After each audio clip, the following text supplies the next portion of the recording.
Hello and welcome back to your own YouTube channel your own Pathshala Jyotishala. तो friends, कैसे हैं आप सभी? आशा करती हूँ आप सभी अच्छे ही होंगे।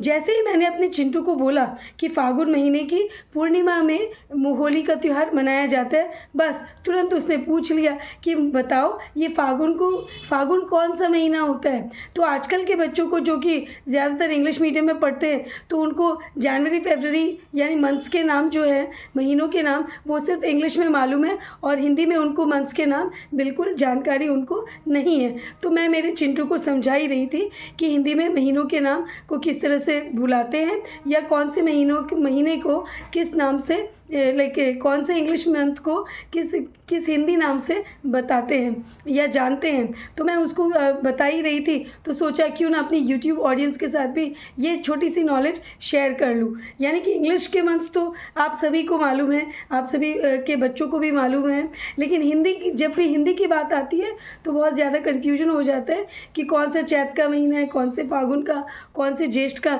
किस इंग्लिश मंथ को उसके साथ रिलेट किया जाए। तो मैंने एक लिस्ट बना के अपने चिंटू को मैं समझा रही थी, एक लिस्ट बना के, तो उसी लिस्ट की मदद से मैं आपको भी समझा देती हूँ ताकि आपको भी इसकी जानकारी हो जाएगी। ओके, तो यहाँ पर जैसे ही मैंने उसे बोला कि फागुन महीने की पूर्णिमा को होली मनाई जाती, ही वॉज कन्फ्यूज, ये फागुन महीना कौन सा होता है, अभी तो मार्च चल रहा है। तो this is what is the confusion, let me clarify. I have clarified my Chintu's doubt, I thought of clarifying even my YouTube audience doubts. Okay, coming to very first one, coming to the Chaitra महीना, that is Chaitra का महीना। हिंदी में चैत्र के महीने को कौन से month से कौन से, दैट इज मार्च टू अप्रैल का जो मंथ होता है उसको कहते हैं चैत्र का महीना। नेक्स्ट कमिंग टू बैसाख, चैत्र के बाद आता है बैसाख का महीना। बैसाख के महीने that is April to May is called as the Baisakh का महीना। नेक्स्ट इज ज्येष्ठ यानी कि मे टू जून, जो मे टू जून का मंथ है उसको ज्येष्ठ का महीना कहते हैं। नेक्स्ट इज आषाढ़, जब जून टू जुलाई होता है तब उसे कहते हैं आषाढ़ का महीना।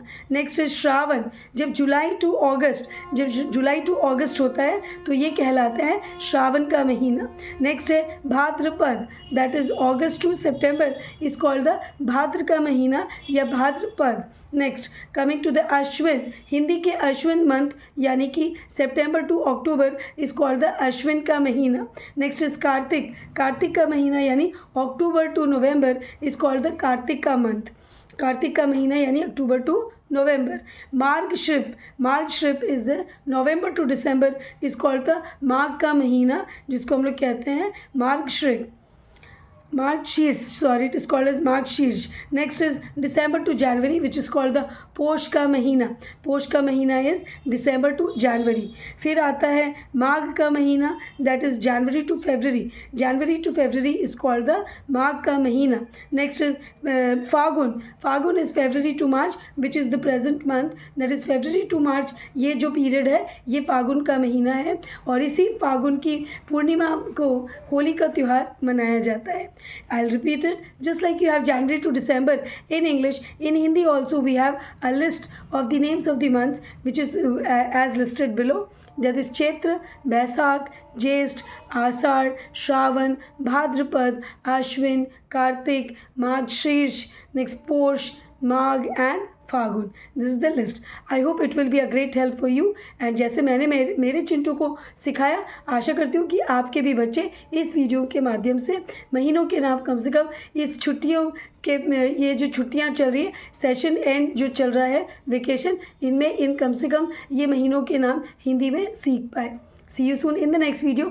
And yes, if you have not subscribed to my channel up till now, then what are you waiting for? Do subscribe to my channel and do like and share with your friends. And also let me know in the comment section as to what kind of videos you would like me to upload it for you, so that it will be a content for me and a piece of knowledge for you. See you soon in the next video. Till then, क्योंकि पढ़ेगा India तभी तो बढ़ेगा India. See you soon in the next video. Bye bye.